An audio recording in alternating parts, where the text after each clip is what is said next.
what would I be doing differently today if the future version of me had everything work out for her? Because what I'm doing right now is creating literally my future. And if you consistently worry and overanalyze and freeze, that's exactly what you get more of in the future. Why would we want to do that? So I'm constantly reminding myself of and being aware of areas where I am worrying about things, because it is natural. No one's got it perfect. And just every day choosing to let go of that. And what can I do to trust myself more? Big fucking dreams. All right then. You got this. Hey, big fucking dreamers. So pumped to be here with you today. And we have a very special guest. So Julia Scott, she's a Sydney-based financial advisor, wealth mentor. She's the founder of Love Luck Wealth. She helps women step into financial confidence. She's also a chartered accountant, a tax advisor, a former financial advisor to high net worth clients. And she's also the founder of Jane, a FinTech and wealth platform designed for women. She's been featured in news.com.au, Mamma Mia, Sydney Morning Herald, and the Daily Telegraph.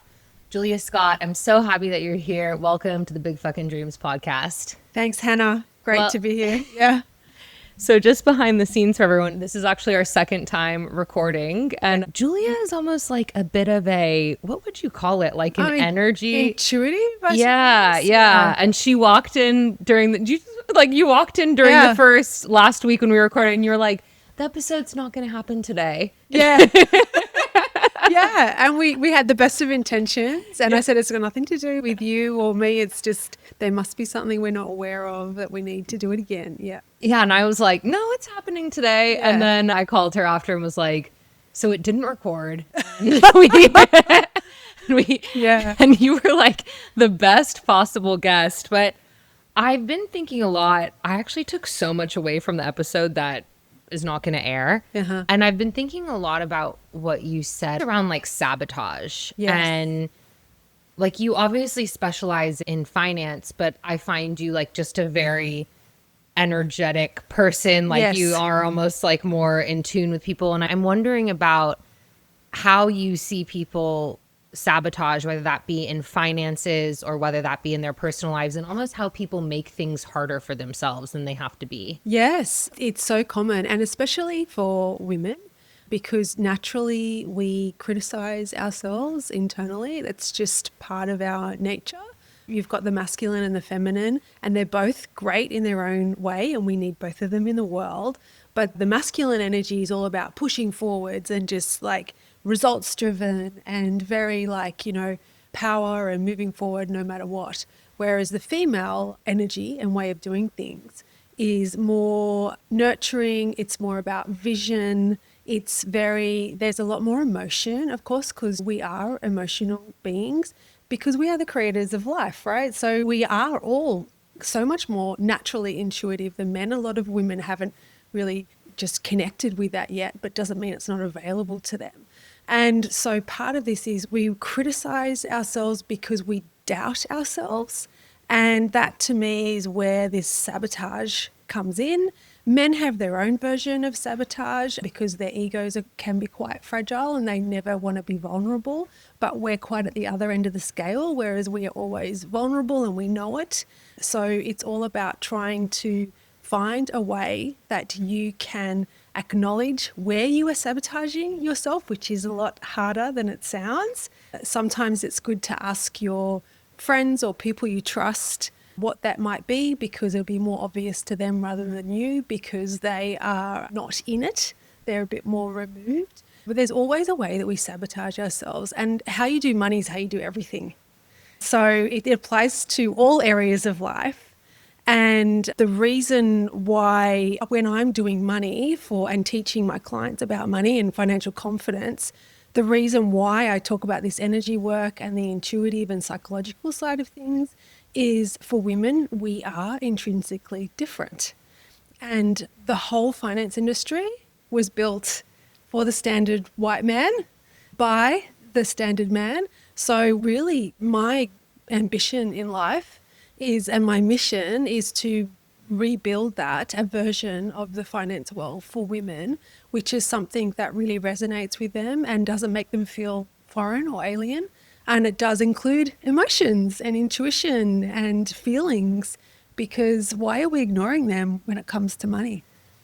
And can you tell me a little bit about how you came to this place? Like what happened in your life? Because you had quite a large financial career and then something happened and then you transitioned into this area of work. But I'd love for you to just tell me about how you came to be in this place. Yeah, so I was very ambitious. I did all the things you're supposed to do, went to university, did really well there, did economics and commerce, had all these grand plans. I met my future husband the day I went into my interview for my first job outside of university. And as soon as I walked in the door, he held the door open as he was going out. And I was like, I'm going to marry that man. And apparently he said the same thing. And then within a week we were dating and we didn't leave each other's side, really until we got married. Everything was picture perfect. So I obviously got pregnant. I have 2 children now and we both didn't need to work. And so I did intend on going back to work 3 months after I had my first child. And I don't know how many of your listeners have children, but when you hold your child in your arms, no one can prepare you for the amount of love that you feel and the connection that you feel. It's not something that can be put into words. And I didn't want to go back. I wanted to be with my son and I wanted to be a mother. And I had never felt like that before and I didn't know it was coming. So I gave up everything in terms of career in order to step into the home life, which was great. And I don't regret that at all. And then unfortunately our marriage fell apart and I found myself in a position where even though I was a finance professional, I didn't know where our money was. I had no money of my own. Everything was in our family trust. I wasn't even a director of my own family trust. So I couldn't make any calls. I couldn't even access bank accounts. It was a very steep learning curve and a very aggressive divorce, which went for quite a number of years. And in the end, I had to step up and represent myself because I didn't have access to funds and he had the best lawyers money could buy. He had 5 of them and it was just me on the other side. And when you don't have a lawyer, you're not allowed to have somebody next to you to just chat with when you're in trial. I found a ruling where you could have a Mackenzie's friend, they call it in Australian law, where you can have someone sit beside you for moral support, but you're not allowed to talk to them. It's so weird. Whereas the other side had 5 lawyers and they're chatting all the time and they're strategizing. So you can imagine how difficult it was to go through that, not to mention the fact that I'd just come through a miscarriage as well. So I'm literally just came out of hospital 2 days before the trial started and I'm still bleeding and running this whole trial by myself, which went for 7 days, 7 full days. And we had like a whole room full of documents. It was just, the discovery was huge. I had really up-leveled during that time because I had to. In the end, we won and I got everything I asked for. But that was just the beginning of the even worse things because, the masculine energy doesn't like, as we said before, doesn't like to be vulnerable. So that created its own problems, in terms of our children and everything. And I went back to work, working in wealth management during this time. And I was hired working with some of the wealthiest families in the country. And I was hired to connect with the women and to help them to come to the meetings and feel comfortable. And it was really difficult because even when they were there, they weren't asking any questions. And I started thinking to myself, why is this? What's going on? And then there was my own finances. I'd just come into all of this money with my financial settlement. I myself, even though I was a financial advisor, I knew what to do, but I was procrastinating and putting off putting my money to work and doing the totally wrong thing of just leaving it sitting in a bank account because I was just frozen with this fear of making a mistake. And I'm like, oh my God, I'm turning into my clients. This is exactly what the clients do. They kind of freeze up and they don't do what you advise them to do. And, you know, as an advisor, you're like, well, it's not really that hard. You just sign here and I'll even move the money for you and put it to work. But they can't seem to find the time to sign the documents, right? So I looked into it and I started researching. And for my own personal well-being, I'd also around the same time discovered things like feng shui and intuition, and I used all of these tools to be able to calm my nervous system to get through the trial and to help my children as well. It was very profound, even to get my job. You know, everything just manifested quite quickly. So I realized how powerful that was. And I thought to myself, why can't I merge the two together? Why not merge the two together and start talking about money in a way that resonates with women? Because we have this ancestral trauma almost of the last, you know, few hundred, even thousand years, where women have been financially repressed. And up until 40 years ago, a woman couldn't even get a credit card or a loan without a male co-signer. 40 years ago is not that long ago. That's my mother and her grandmother and all the women before her. So money is very new to women. And then you sort of pair that with the fact that we have this tendency to internally criticize ourselves and we don't like making mistakes because, as I said earlier, how you do money is how you do everything. And if you make a mistake in life as a woman, generally that means you end up in a situation that is unsafe, or maybe you're pregnant when you don't want to be. So it's the same. We just transfer all of these thoughts and feelings and beliefs onto our money and say to ourselves, well, I don't want to make a mistake here. I want to be safe. And sometimes when you have this fear of making a mistake, you're in this freeze mode and you can't really do anything. So it's so important to me personally to help women to unfreeze when it comes to money and to realize that money really isn't that difficult. It's mathematics, which is a beautiful thing because there's always an answer, right? It's not tricky. It is generally when you put two things together, they give you a predicted answer. So if I can merge the mathematics certainty side of things with this lowering of the fear and increasing confidence, I really do believe women are going to be unstoppable when it comes to money. And everything is changing right now. We're at this crossroads in life. And over the next 5 to 10 years, 2/3 of the world's wealth is forecast to be in the hands of women. We're at a very pivotal time for women. It's the best time ever in the whole of humanity to be a woman. I believe I don't know for sure, but of course I hear that when it was really sort of early times before religion, women were actually more powerful or just as equally as powerful as men. And then religion came and everything changed a bit. But now is the time to be a woman, and the world is changing because money is power, and power can be a good thing when it simply amplifies who you already are, money and power. So if it's in the hands of good people who have these, tendencies to lean towards nurturing and looking after humanity and the people we love, this is going to be a great time this next century. Yeah. What you said around not thinking that you were going to go back to work, Yeah. and how you expected to do that, but then having a child really changed things for you. I think a lot of the audience is primarily around 35 to 45, might be getting married or have recently been married or thinking about having their first child, or maybe they have a child already. What would you say to women that, first of all, around like a prenuptial agreement, like things that they should be looking out for if, let's say, one or both of them are coming into the marriage with assets? Yeah. What are the types of things that you would advise?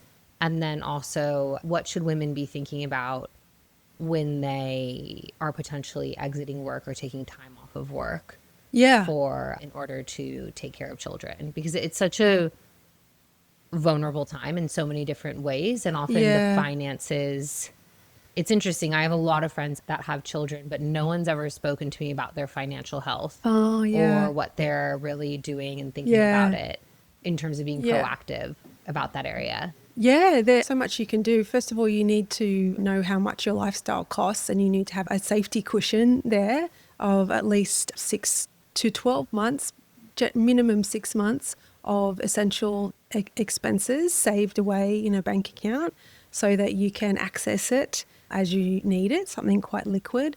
With the prenup side of things, in Australia, we don't have prenups, we only have binding financial agreements. I call them prenups just to make it easier, but prenups are they're for both the wealthy person and the non-wealthy person because it just sort of puts on the table the fact that you are going to look after each other, and whoever has maybe someone is more wealthy than the other person, and then you know that, let's say, the standard is unfortunately generally the male's earning more.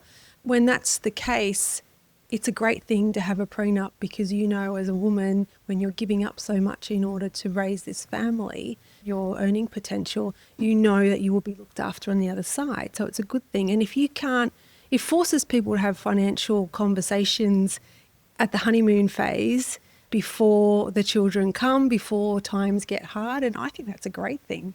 Bring on the financial agreements.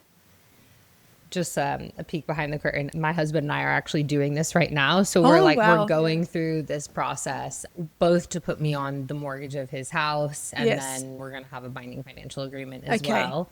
And he came into the relationship with, a lot. He owns a home. I don't own a home. So there is a disparity of assets. And what are the types of things that, when you say so someone knows that they're going to be looked after, what does that actually mean?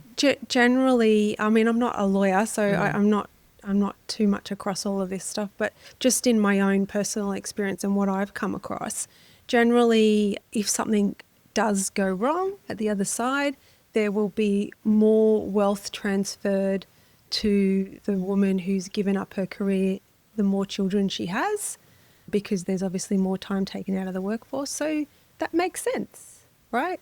And that's fair enough, because otherwise, someone's got to stop work to be able to deliver this child and then maybe even bring the child up. So why wouldn't you be compensated for that? I think that's very fair.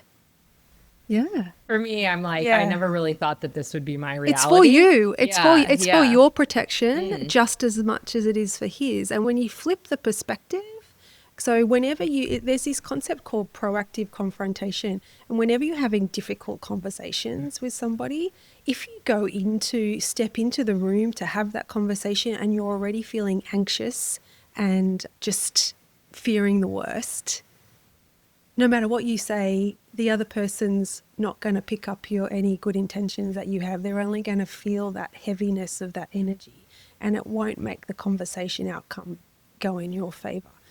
Whereas if you consciously make the decision, you work through before you even come to have the conversation, and you get yourself calm, which is either through meditation or just deep breathing or something, you get yourself calm. You realize you get yourself genuinely to a point where you trust that whatever is going to happen next is for your highest good. You set the intention of what you want. You get super clear by writing down what the outcome is that you desire and what that outcome feels like, because the feeling is the magnet that draws the outcome to you, as opposed to just specifying what you want. You have to be able to feel it and put yourself in there. And if you can get yourself to the point where once you've felt it, then you can honestly let it go and surrender the outcome and know that you've put your order in, you're calm in yourself, you know you're going to be all right no matter what, because you will. There's always options. Everyone always has options. When you don't have an option, it's just because you're believing something that's not true. And then you go into those conversations, and I guarantee you the other person will feel your sincerity, and the walls will come down and everything will have the best outcome. Yeah. Yeah. And yeah, because I think something that you said there is sometimes people will walk into these scenarios and not even be really clear what they want. I mean, a binding financial agreement is quite a specific scenario, but Yes. just in like a generalization of sometimes in coaching, when I ask people what they want, they'll often say what they don't want. Yeah. And I'll say, well, what do Yeah. you want? Like, because I work a lot around career and career transition and even in leadership. And it's like, well, what do you want? And it's like, well, I don't want to stay in this role or I don't want to be Yeah. in this company. And I'm like, okay, well, what kind of company do you want to be Yeah. at? And it's like, oh, well, I haven't really. And then they're like, well, I hate my boss. And I'm like, well, you're really leaning more toward the negative here instead of, and I think that we do have like a negativity bias, as you and I have spoken Which is the about. safety bias. Yeah, Yeah. right. Tell me a Yeah. bit more about that. The Well, safety. it's just looking for what can go wrong. It's naturally, that's what kept us from eating the wrong food or being in a life-threatening situation back when we were in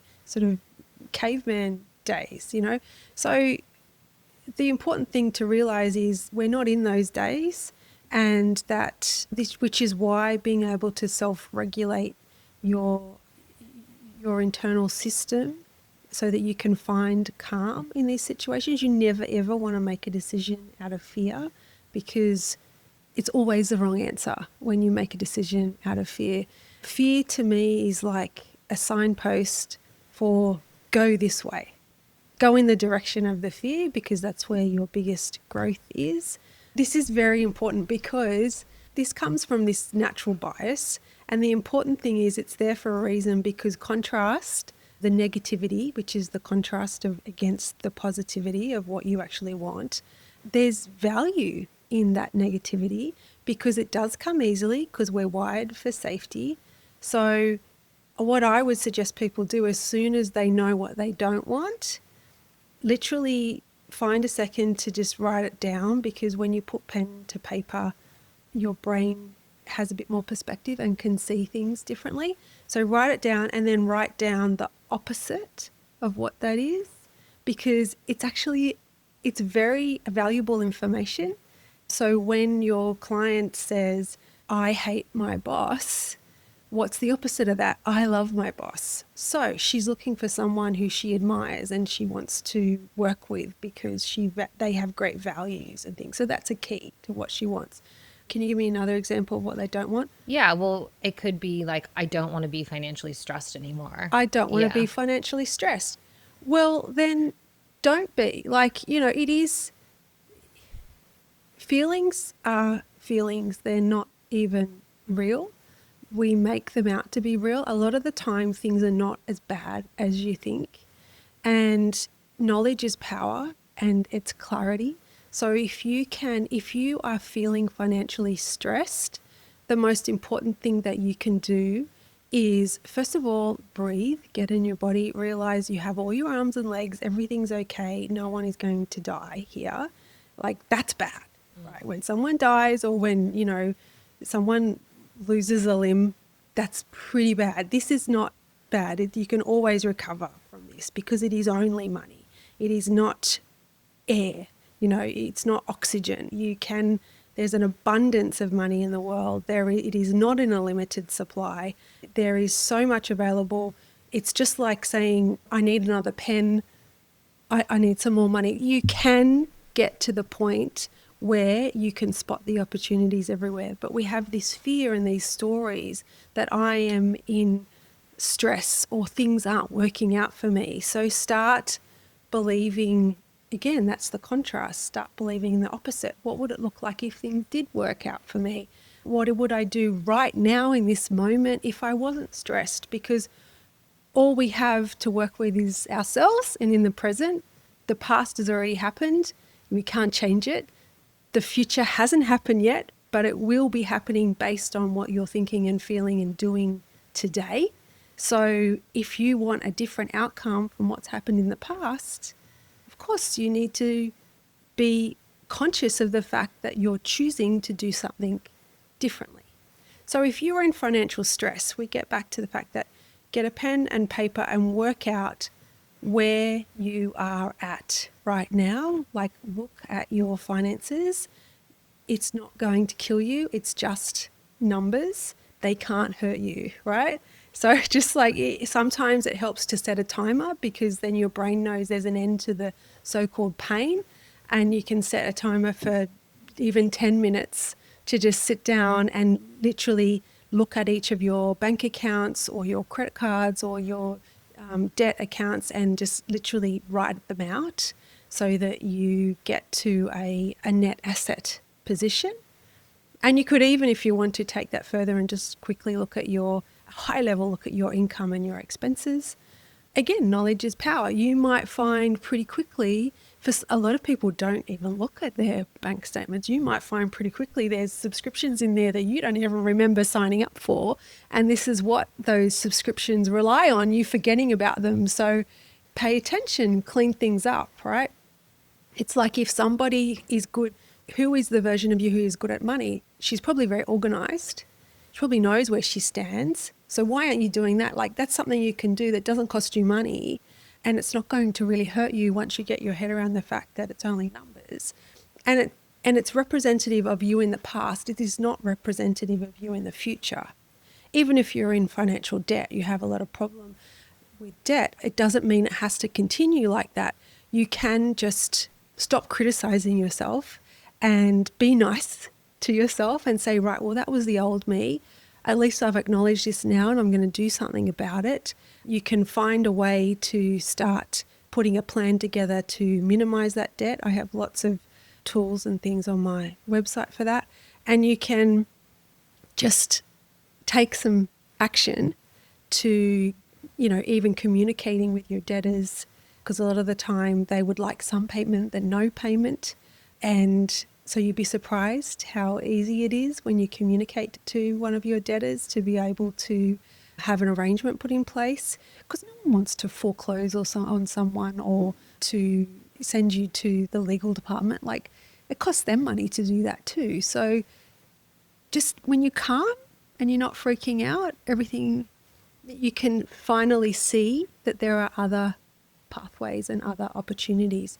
So again, when you're in financial stress, look at your financial position, get clear on what's going wrong, look at where you can increase your income, like maybe do a brainstorm of writing out like literally 50 ways that you can bring in an extra X amount of dollars, and you'd be surprised what your brain will come up with.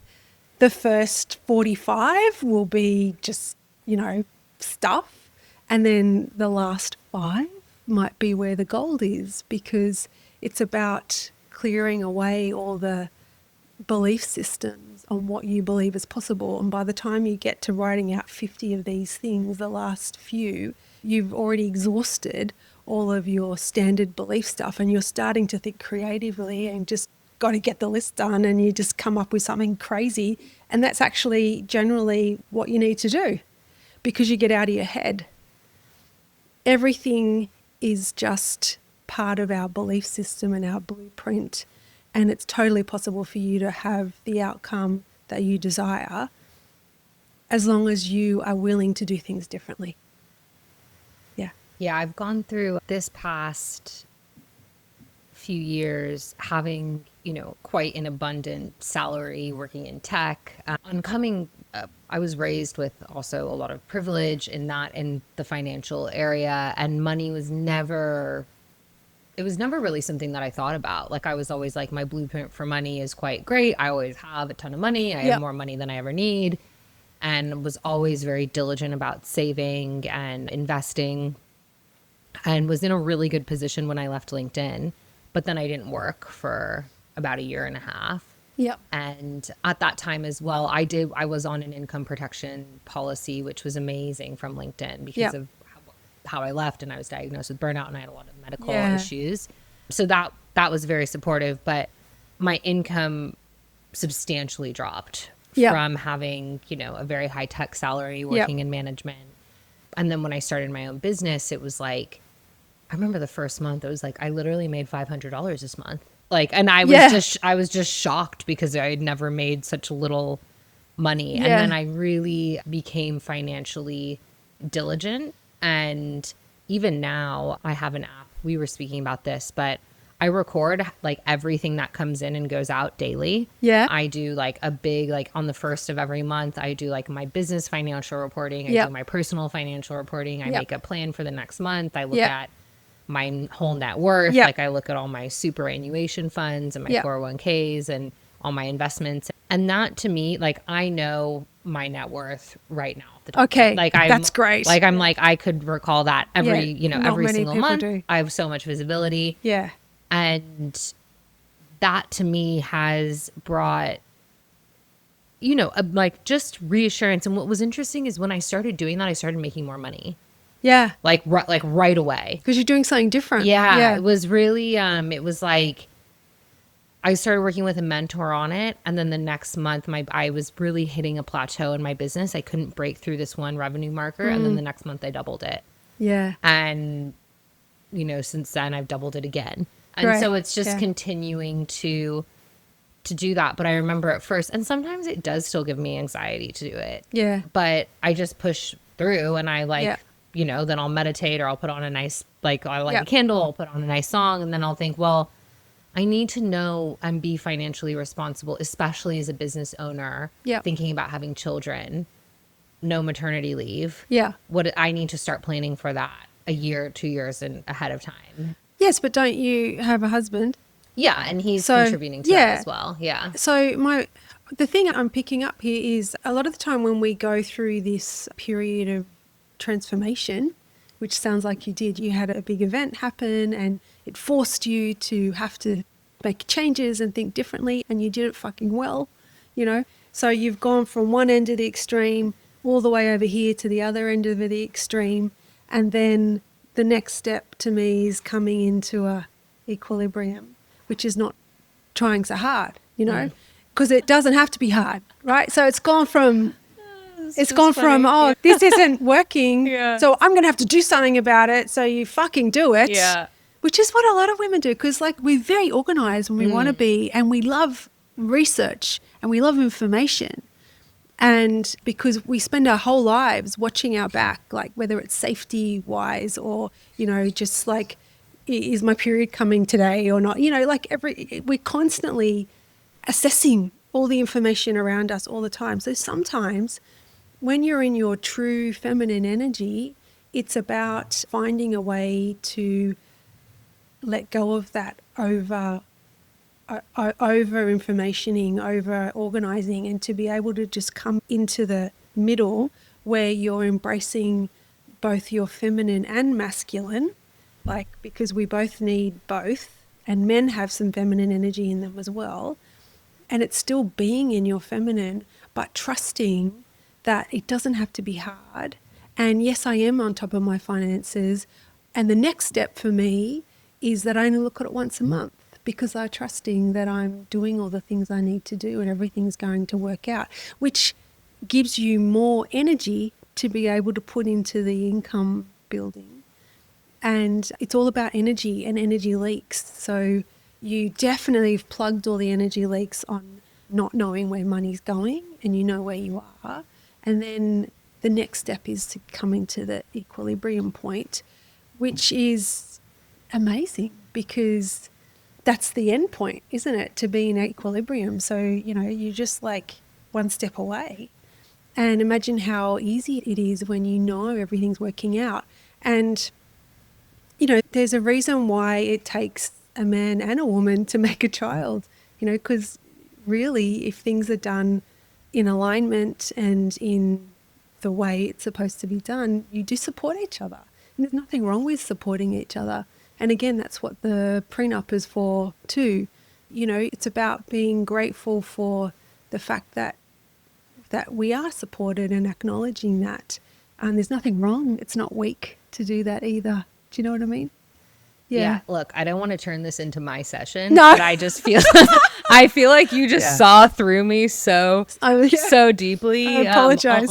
On two different points. Like, one of them, I was talking to my husband about like saving for maternity, like, and I was like really starting to stress about it. And I was like, I need to put this much away. Which is not good for your baby or for no. your, And I'm right. You know, my future. I'm not pregnant right now, but even trying. Yeah, you know, you've got to be calm. And he said to me, he was like, I don't know why you like think you're all alone in this. Yes. And Yeah. that to me, because I've been financially on my own for so long. Yeah. And I left home when I was Yeah. 18. Oh, And, wow. I've Yeah. lived in a different country for 11 years. Wow. And Yeah. I come from a family of lawyers. Like I went into, like, I like did it all myself. Yeah. Yeah. Yeah. And I'm so good at doing things on my own. Yeah. And I'm just like so fucking, Yeah. I'm like just such a little like Yeah. worker bee. Yeah, I'm yeah, so yeah. like hardworking, which is A lot of women are. like this. which is Yeah. it's like overcompensation, and it's Yeah. this letting someone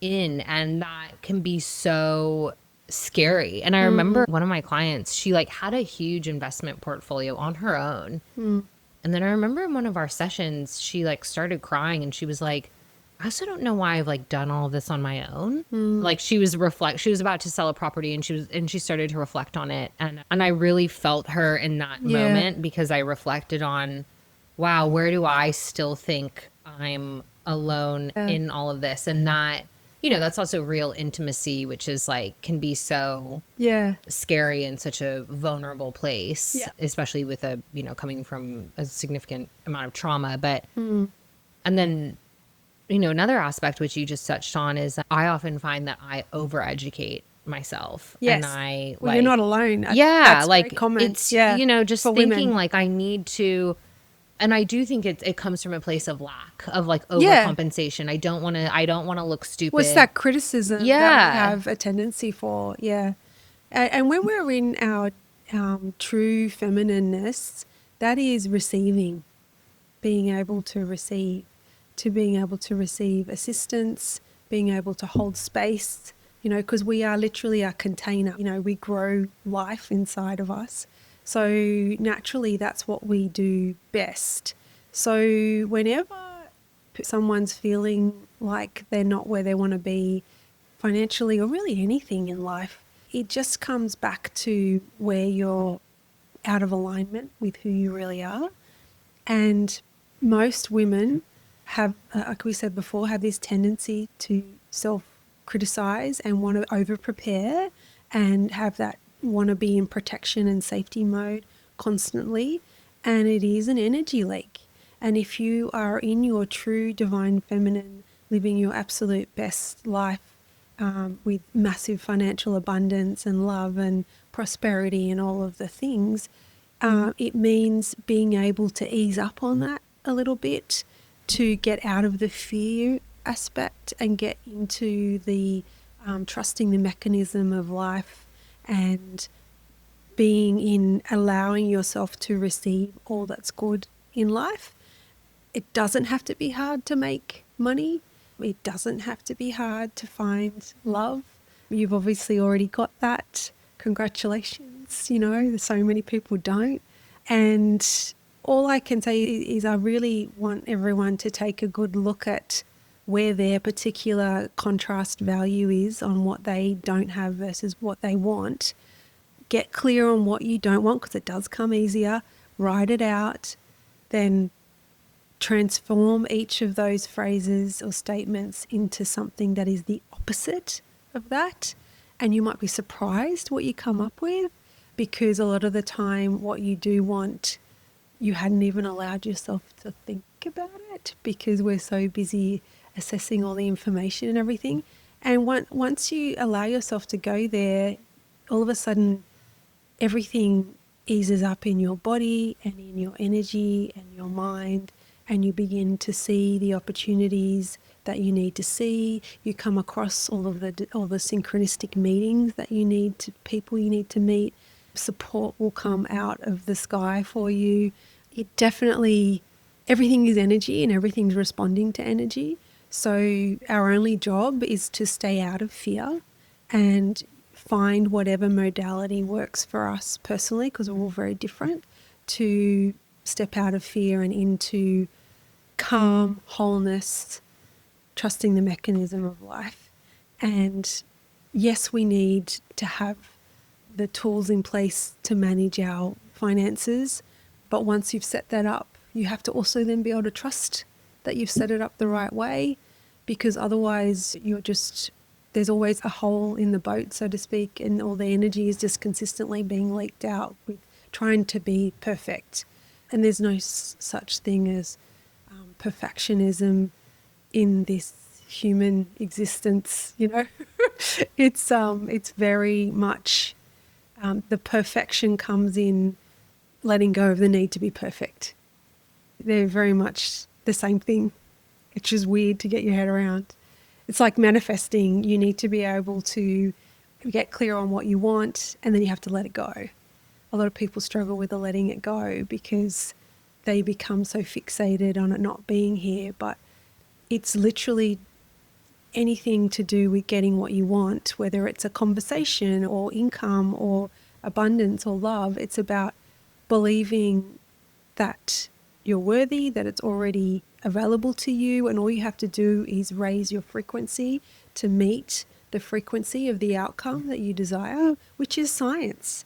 It's quantum mechanics. It's not really anything new. They've been talking about this in science and proving it with experiments on how your thoughts are creating your reality for, since Einstein's time. And then, of course, the ancients have always been talking about it, like, the ancient Chinese and all sorts of cultures have been talking about this. Just because you can't measure it doesn't mean it's not true, but science is starting to catch up. So you can either wait for science to catch up because you need evidence before you trust something, or you can just choose to try something different and believe it's totally possible for things to work out. What would that look like? What would I be doing differently today if the future version of me had everything work out for her? Because what I'm doing right now is creating, literally, my future. And if you consistently worry and overanalyze and freeze, that's exactly what you get more of in the future. Why would we want to do that? So I'm constantly reminding myself of and being aware of areas where I am worrying about things, because it is natural. No one's got it perfect. And just every day choosing to let go of that. And what can I do to trust myself more and assume the best is happening? And yes, you need to protect, and you need to have your, insurance, so to speak, for your finances and your income protection and all of those things. But there's so much more you can do in just ensuring your own mental well-being and your own frequency is high, because that is the most valuable thing that you have to create a better future and a better now. It's very deep. Yeah. I'm just thinking about all of that, Yeah. everything you said. So when you talk about raising your frequency to match, Yeah. how would you take a client through that process? I guess I can give an example. Yes, please. So I want to double my business this next year, but I was speaking with one of my mentors about this last night. Like, I tend to really overcomplicate things. And my business, it's not a large business, but I find it's like very complex in multiple areas. Uh-huh. And I am trying to just have it be like simple and easy. Yeah. Okay. And not, one of my mentors, her business is probably, I would say, like maybe 50% larger than mine, but she works maybe 20 hours a week. Yeah. And she's always like, what are you doing with your time? Yeah. And I'm like, Yeah. I don't know. I'm working on like 17 strategies right now. Yeah. So how can I match the frequency of just being like a bit more simplistic in my approach so that things are easier? Yeah. Well, the easy side of things is, of course, when you're not doing all of the hard work, so to speak. So it's about outsourcing things. And one of the biggest issues I come across with clients is that they, especially women who have their own business, is that they want to do everything themselves because they can, because we are all highly capable. And just because you can doesn't mean you should. And again, it comes back to these energy leaks. Where do you want to focus your time? If your zone of genius is in sessions with clients, then make those happen and pay the people you need to pay who are good at doing what they need to do for your marketing, your admin, all of the support systems that, again, it comes back to support, right? And this is the theme, I would think, is allowing, receiving support. And it's okay to pay for that as well, because you get what you pay for, so to speak. And of course, you want to decide what is going to make your life easier. First of all, what are the tasks that are complicated that you want to undo? Who is the kind of person that you want to call in to be able to help you do that? And set the intention and get the person in. And again, some people go, oh, well, it's hard to find the right person. I don't want to make a mistake. You can't be afraid of making mistakes when you're a business. You would know this. You have to be able to fail forward. It's about new information.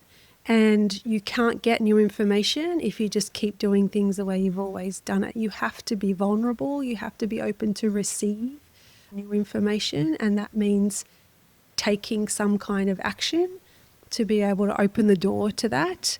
And then once you have all the right people around you, you'll find it's easier. And a lot of people, then they freak out because they come to another kind of upper limit, so to speak, because it is too easy. And then that triggers a whole other issue where, like, a limiting belief on, this isn't going to work because it's too easy, you know, and I'm supposed to work harder and it's unfamiliar. And so then that uncovers another thing to work on, letting go of this. Where does this storyline come on? It's supposed to be hard, and going back to childhood and working out where the blueprint began for that. And then finding a way to honestly and genuinely acknowledge that it's not necessarily true. Like, there might be, like, who can you call or who can you make notes about who in business has made the kind of money that you want to make doing only a certain number of hours a week. There's plenty of examples of that.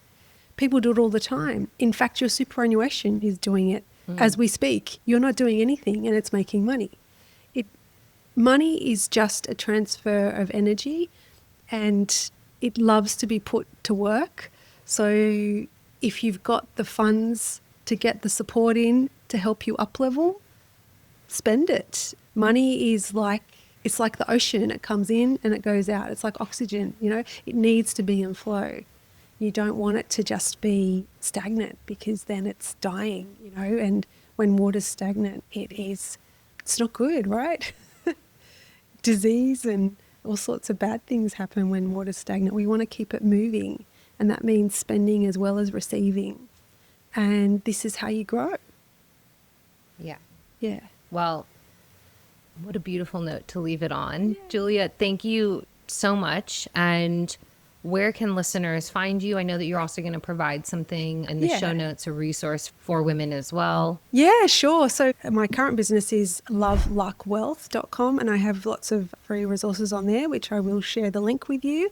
Also on Instagram there. I have a new business called Money by Jane, which is going to be launched later this year.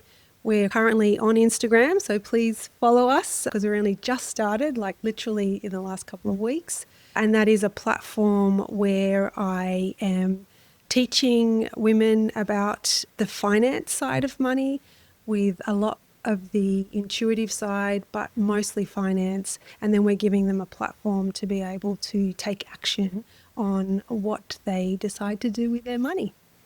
Great. Yeah. Well, thank you so much. I'm so excited for you as well with Money by Jane. Thanks. Yeah, it's really amazing, and really appreciate you being here. And yeah, listeners, if this is something that you want to invest more in, I highly recommend you reach out to Julia to get her expertise and guidance. I feel like I got a session today, so thank you for that. I didn't expect that. Yeah, and big fucking dreamers, we will see you next week. Yeah, dream big. Yeah, that's all I can say. Keep going. All right, thank you. Thanks, Julia. Bye, everyone. Big fucking dream.